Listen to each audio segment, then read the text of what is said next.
बिहार में भाजपा को पानी नहीं पिलाओगे तब तक मुकम्मल लड़ाई कामयाब नहीं होगी। कि बिहार के उस इतिहास का पुनर्जागरण हमको करना पड़ेगा।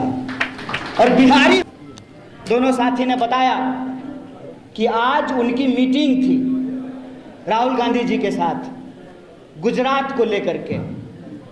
हम लोग रास्ते में आते हुए चर्चा कर रहे थे और एक बात पे हम लोगों की सहमति बनी कि देखो भाई, खाली गुजरात में हराने से काम नहीं चलेगा। जब तक बिहार में भाजपा को पानी नहीं पिलाओगे तब तक मुकम्मल लड़ाई कामयाब नहीं होगी। और ये बात मैं इसलिए कह रहा हूं कि बिहार की धरती ज्ञान की धरती है। भगवान महात्मा बुद्ध को यहीं पे ज्ञान मिला है। बिहार की धरती तपस्या की भूमि है, तप की भूमि है। चाणक्य भी यहाँ पैदा हुए और आप पावापुरी जाकर के देख लीजिए, जैन मुनियों की तपस्या की ये भूमि मानी जाती है। और बिहार की धरती परिश्रम की भूमि है। ज्ञान, तपस्या और परिश्रम की भूमि है बिहार। और जब मैं परिश्रम की बात करता हूं तो आप दशरथ मांझी का नाम याद रखिएगा। एक हथौड़ी और छेनी लेकर के उस इंसान ने पहाड़ काट करके रास्ता बना दिया। यह बिहारी होने का मतलब होता है। बिहार वो भूमि है।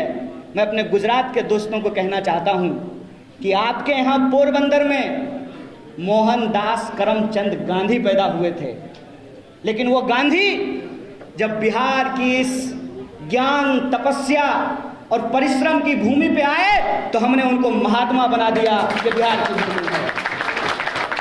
ये बिहार की भूमि है कि आप कोई दौर उठा करके देख लीजिए, इतिहास का कोई दौर उठा करके देख लीजिए, बिहार के बिना इस देश का इतिहास पूरा नहीं होता है।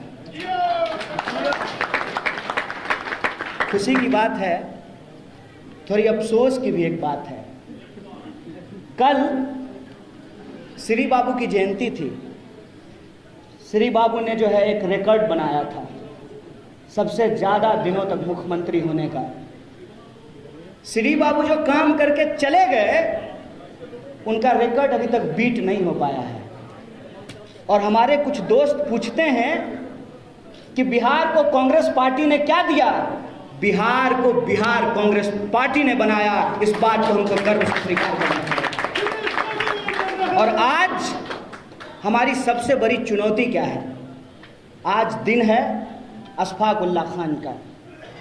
अशफाक और बिस्मिल की दोस्ती के बारे में आप सब लोगों ने शायद देखा होगा, आप लोगों ने उसको पढ़ा होगा कि उनकी दोनों की जब बातचीत होती है तो अशफाक कहते हैं राम प्रसाद बिस्मिल से, देखो दोस्त, तुम्हारे धर्म में पुनर्जन्म है तो तुम तो जाओगे वहाँ और भगवान से कहोगे कि हमको दोबारा भारतीय बना करके भेज दीजिए, हमको ब्रिटिशर्स के दांत खट्टे करने हैं।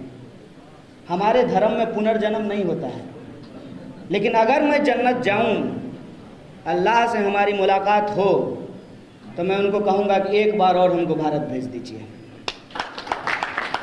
ये भारत है जहाँ एक खान एक ब्राह्मण के साथ मिलकर के कहता है, सरफरोशी की तमन्ना अब हमारे दिल में है, देखना है जोर कितना। वो यही गुनागनित करेंगे। राष्ट्र कवि दिनकर ने एक बात कही है, दो न्याय अगर तो आधा दो, उसमें भी यदि बाधा हो तो दे दो केवल 5 ग्राम, रखो अपनी धरती तमाम। हम पार्टी के तौर पर सिर्फ अपने हक की बात कर रहे हैं।